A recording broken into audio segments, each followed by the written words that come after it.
काश्मीरा से police station से हद से लगकर 50 मीटर की दूरी पे एक बिल्डिंग में पूरे परिवार को सीबीआई वाले बन के 9 से 10 लोग सीबीआई वाले बनकर बंदूक की नोक पर अपनी सारी प्रॉपर्टी अपने नाम करा ली। और इस बारे में जब परिवार ने सीनियर से कंप्लेंट करना चाहिए तो 2 दिन लगातार इनकार कर सीनियर साहब ने आज तक के एफआईआर दर्ज नहीं की है। इस बारे में हम जानना चाहेंगे पीड़ित परिवार से क्या क्या वाकया हुआ। हम आपसे जानना चाहेंगे जो 3 तारीख की घटना आपने घटी है और आपने सब जगह पे एक एप्लीकेशन दी है, कंप्लेंट की, तो उस दिन की बात उस तारीख 3 तारीख के बारे में घटना के बारे में विस्तार में बताओगे क्या क्या हुआ था? दरवाज़ा हम लोग ने खोले 11 से 11:30 से 12 बजे का टाइम था। मैंने दरवाज़ा खोली, 2 लेडीज़ थी, मैंने देखी 2 लेडीज़ थी, सीधे धक्का दिए और चोर दुबई से पैसे चोरी करके आया करके उन लोग अंदर आ गए। और बाकी पीछे जो खड़े थे वो सब अंदर आए, हम लोगों को घेर के हमारे हाथ से सबसे पहला मोबाइल लिए। मोबाइल लेने के बाद बेडरूम में लेकर चले गए हम लोगों को। वहाँ पर बोले कि हम सीबीआई से आए हैं, हमारे पास इनका इंटरनेशनल वारंट है। और उसके बाद उन्होंने बोले हम जैसा बोलेंगे आपको रिकॉर्डिंग में वही बोलना है। फिर इनको बोले कि ये सब जैसा ये मैडम है दुबई से आई है, इनके पास आप काम किए हो तो इनका 1.5 करोड़ रुपया लेके आप दुबई से आए हैं, ये बोलना है। अच्छा, जैसे आप पे उन्होंने इल्ज़ाम लगाया था सीबीआई वाले बोल के उन्होंने बताया था, तो आपने वहाँ से 1.5 करोड़ रुपया जो लेकर आने की बात करी, तो इस पर कुछ आप बताओगे? देखो, मैं उनके पास काम किया था तो वो औरत का जो कैरेक्टर है सही नहीं है, तो मुझसे गलत काम के लिए बोल रही थी। तो मैंने कुछ बहाना बना के यहाँ पर आ गया कि उसको बोला कि मैं जाता हूँ, फिर आएंगे तो फिर उसके बाद देखेंगे सोचेंगे, ऐसा उसको बोल करके यहाँ आ गया। यहाँ आने के बाद वो काफ़ी मेरे को कॉल करते रही। तो मेरी वाइफ ने पूछी क्यों तेरी मैडम इतना मतलब कॉल करती है, बुलाती है। तो फिर मेरे को मजबूरन सब बता दिया मैंने अपनी वाइफ को। तो मेरी वाइफ ने मेरा सिम चेंज कर दिया, समझे। तो उसने मेरे को लास्ट जब कॉल करी थी तो ये बोली थी कि अगर तू यहाँ नहीं आएगा तो मैं वहाँ पे आके तेरे को किसी भी तरह यहाँ लेके आऊँगी और तेरे को वहाँ पे एकदम बर्बाद कर दूँगी, तेरे को कुछ नहीं छोड़ूंगी, कहीं का नहीं छोड़ूंगी। धक्का मार के हम लोगों को अंदर ले गए, सर पे कनपट्टी पे बंदूक लगाए। फिर उसके बाद बोले कि तुम 1.5 करोड़ रुपया इसको देने का, ये ऐसा बोलो सब कुछ। और फिर हम लोगों से पूरे वो जो प्रॉपर्टी के पेपर थे वो पूरे पेपर लिए, 6 चेक लिखा है 25-25 लाख के। उतने में हमारे यहाँ जो गेस्ट आने वाला था इब्राहिम करके, जो इन लोगों को भेजा था, लेकिन हम लोगों को उस वक्त नहीं पता चला, हम लोग समझे कि ये अलग है वो अलग है। वो आ करके फिर उसने बोला कि अरे साबिर भाई दे दो ना, काय के लिए। इब्राहिम भाई के साथ उनकी भतीजी और उनका भतीजी का आदमी, ये 3 जन आए थे यहाँ पर। उन लोग आए, फिर यहाँ से हम लोगों को 4 गाड़ी में अलग अलग लेकर के कुरला गए। कुरला जाने के बाद भतीजी और उनके जो आदमी आए थे और वो जो इब्राहिम भाई आए थे, उन्होंने जो आपको सीबीआई बता रहे थे उनसे कुछ बात की? हाँ, उन लोगों ने उन लोगों से बात किए जैसा हमारे फेवर में बात कर रहे हैं, लेकिन सारी चीज़ें हमारी मतलब उनको दिलाए। बोले अरे दे दो नहीं तो बहुत प्रॉब्लम में आ जाएंगे, ऐसा वैसा मतलब बात भी कर रहे थे, डरा भी रहे थे, ऐसा ये सब बोल रहे थे। और फिर उसके बाद सारे पेपर ले निकलने के टाइम पे मेरे लड़के को इधर वार्निंग दे के गए कि तेरे माँ बाप को हम लोग ले जा रहे हैं, अगर तूने किसी को फ़ोन किया या किसी को कुछ खबर दिया तो इन लोगों को तकलीफ़ आ जाएगी जी। तो तू समझदार है, तू किसी को कॉल नहीं करना जब तक इन लोग वापस नहीं आते हैं। जैसे आप कहते हो 1.5 करोड़ आपने वहाँ से नहीं लेके गए, तो जो अंटाफिल की जो प्रॉपर्टी कहते हैं ये किसने दी है?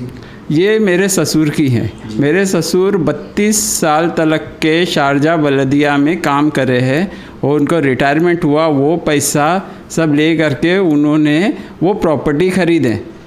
वो प्रॉपर्टी ख़रीद के अभी ऑलरेडी उनके नाम पे एक प्रॉपर्टी है, इसलिए उन्होंने अपनी बेटी और नवासी के नाम पे की।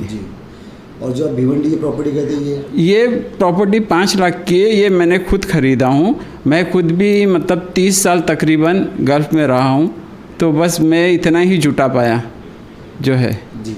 बस वो 5 लाख की मैंने प्रॉपर्टी। यहाँ से उन लोग आपको ले गए, आपके बेटे को धमकी दी, तो फिर कहाँ ले गए और क्या क्या हुआ आगे? हम लोगों को यहाँ से ले गए ये लोग कुरला कोर्ट के पास। कुरला कोर्ट के पास पूरे पेपर डॉक्यूमेंट्स बनाए हैं कि अंटाफिल का घर पूरा उन लोगों के नाम पे, मतलब मेरी वाइफ का मेरी बेटी का मेरा पूरा सिग्नेचर लिए, भिवंडी की जो दुकान है उसका भी पूरा पेपर बना के पूरा उस पर भी साइन लिए।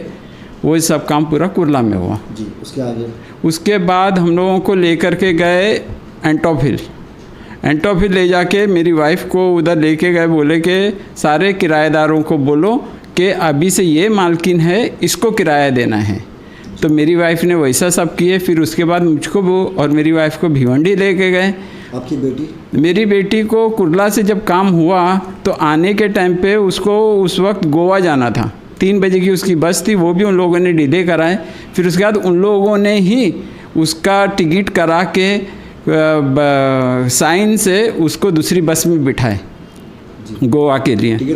उन लोगों ने निकाले। एंटोफिल से भिवंडी ले गए। फिर भिवंडी के अंदर जो दुकान के अंदर जो मेरा किराएदार है उसको भी मतलब मेरे को बोलने लगा है कि मैं बोलूँ कि यहाँ से ये मालिक है, इनको किराया देना है। गन पॉइंट पे लेके गए, कैसा पैसा देंगे? अगर ऐसा ये सब करना, मैंने बेचा थोड़ी हूँ। ये सब इंसिडेंट्स आपने पुलिस में कंप्लेंट क्यों नहीं की? 2-3 दिन तक के तो मेरा दिमाग ही काम नहीं किया, मैं तो खुदकुशी करने जा रहा था।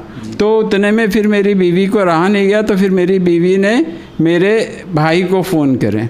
तो फिर मेरा भाई आकर के मेरे को 2 दिन तक समझाया। फिर उसके बाद मैं चौकी में गया कंप्लेंट देने। कंप्लेंट उधर जाने के बाद फिर मेरे से उसका एड्रेस लिए, इब्राहिम का, उसका फ़ोन नंबर लिए। फिर इब्राहिम को कॉल किए तो इब्राहिम तो आया नहीं। फिर उसके बाद मेरी कंप्लेंट भी नहीं दी है, ना एफआईआर हुआ, ना कुछ भी नहीं। अच्छा, कितने बार आप चौकी गए थे? मैं तकरीबन 5 से 6 मरतबा गया।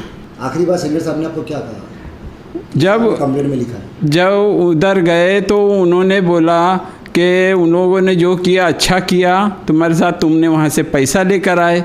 लेकिन मेरा यही बोलना है कि अगर मैंने पैसा लाया तो कोई भी इतनी बड़ी रकम दुबई से लेके आ सकता है क्या? नहीं लेके आ सकता है। तो फिर उस कैसा मैं पैसा लेकर आया? ना तो कोई मेरा बैंक रिकॉर्ड है, ना कोई मेरा ट्रांजैक्शन है, ना तो कुछ मैंने वहाँ से इतना पैसा भेजा हूँ। तो कहाँ से मेरा पैसा है? ये मेरे को झूठे इल्ज़ाम के अंदर वो डाल रही है। सिर्फ उसका टारगेट ये है कि वो मेरे को यहाँ से ले जाना है। जिसे आपने कंप्लेंट में लिखा है कि वो सीनियर साहब ने आपको कहा है कि आपके ऊपर कोर्ट में केस भी हुआ है? नहीं, मेरा कोई कोर्ट में केसेस कुछ नहीं है। आज तक कोई कोर्ट नहीं, वारंट नहीं, कुछ भी नहीं, सम्मान शिशु कुछ भी नहीं, कोई एफआईआर के आपके नाम पे कुछ भी नहीं है। फिर आपने लिखा है जो सीनियर साहब ने आपसे कहा कि वो आपके खिलाफ कोर्ट में केस चल रहा है। इन्होंने कोर्ट में कोई केस किया? नहीं, कोई हमको कोई फ़ोन नहीं आया कोर्ट से, कोई हम कभी गए नहीं। अगर ये लीगली होता और कोर्ट में केस चलता तो कोर्ट से मेरे को कुछ संबंध आता या पुलिस स्टेशन से कोई हवलदार आता, मुझको ले जाता, मेरे पर लीगली तरीके से कुछ कार्रवाई होती। लेकिन कुछ भी नहीं। ये लोग फेक सीबीआई बन कर के आए और नीचे भी सिक्योरिटी गार्ड के ऊपर मेरा रूम नंबर नहीं बताया गया है, उधर ये बताया गया है कि हम लोग सेल्स ऑफिस में जा रहे हैं, ये बोल करके इधर आया गया है। और सब अलग अलग करके आए और एक साथ ऊपर आए हैं। जैसे कि काश्मीरा पुलिस स्टेशन में आपकी कंप्लेंट एफआईआर लॉन्च नहीं की, तो अभी आगे आपने क्या कर दिया? अभी हम लोग ने डीसीपी, एसीपी और कमिश्नर यहाँ पर लेटर दिए हैं और काश्मीरा पुलिस स्टेशन में भी सीनियर को लेटर दिए हैं। लेकिन हम विक्टिम होने के बाद भी हमारा काश्मीरा पुलिस स्टेशन में एफआईआर ले ही नहीं रहे थे। हम विक्टिम हैं लेकिन फिर भी हमारा नहीं ले रहे कि जो भी है हमारे साथ जो हुआ है, हमारा जो लेकर गए हैं मतलब नकली सीबीआई बनकर, तो उसके ऊपर कार्रवाई करो। हमारा ये है कहने का मतलब, क्योंकि अगर हम नहीं देते तो हमारी जान को खतरा था। तो उस वक्त अगर वो लोग कुछ भी हमको बोलते थे हम वो करते ही थे, क्योंकि हम इतने डरे हुए थे। अगर मेरे घर में किसी को भी कुछ भी तकलीफ़ या कुछ भी होगा, इसकी ज़िम्मेदारी जो दुबई से मैडम आई थी वो इब्राहिम भाई और काश्मीरा के पुलिस स्टेशन में जो सीनियर साहब है वो हो गए। और मेरे हस्बैंड भी कभी खुदकुशी किए तो इन चारों ही उसके ज़िम्मेदार है।